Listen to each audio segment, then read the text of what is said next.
I'm a lifelong conservative, pro-Second Amendment, pro-Trump, pro-military, and pro-wall. That's Kelly Loeffler, a Republican senator from Georgia.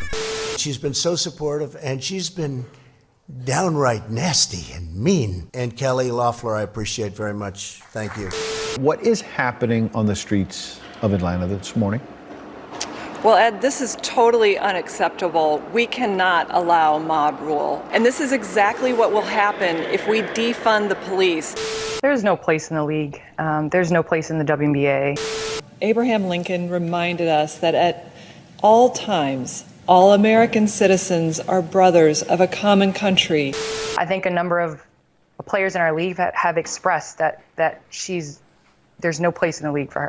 It hurts all communities. It hurts everyone in our country when we don't have law and order, when we have mob rule. I have stood strong with law enforcement from day one. Now is not the time to separate sports and politics. If anything, the 45th president of the United States, in attempts to muzzle athletes from speaking out, has shifted the dynamic of the conversation in the players' favor to speak out. For Georgia Senator Kelly Loeffler, a fugazi position she just fell into, Loeffler is MAGA through and through.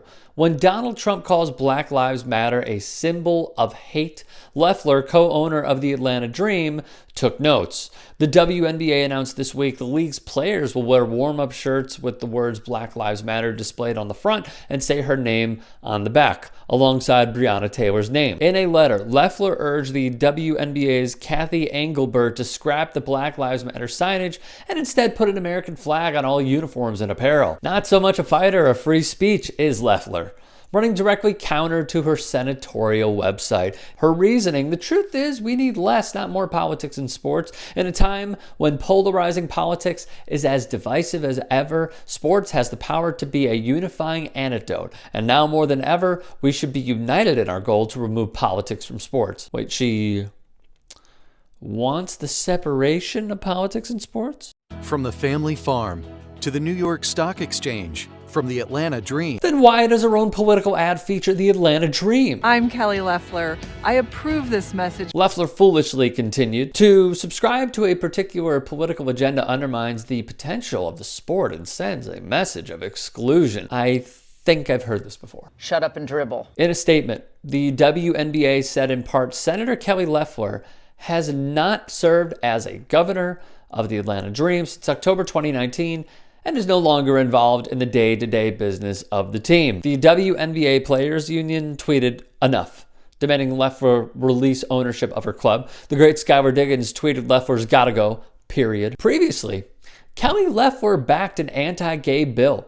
I think people of faith should be protected, and we should all be able to act according to our religious beliefs. The legislation she's proud of gives companies and businesses the legal right to discriminate against the LGBTQ community and its couples. We must also not forget she profited off of the coronavirus pandemic. While Kelly Loeffler was counting her profits from selling stocks after being briefed on the upcoming coronavirus, she was on Twitter offering thoughts and prayers to folks who died from the virus.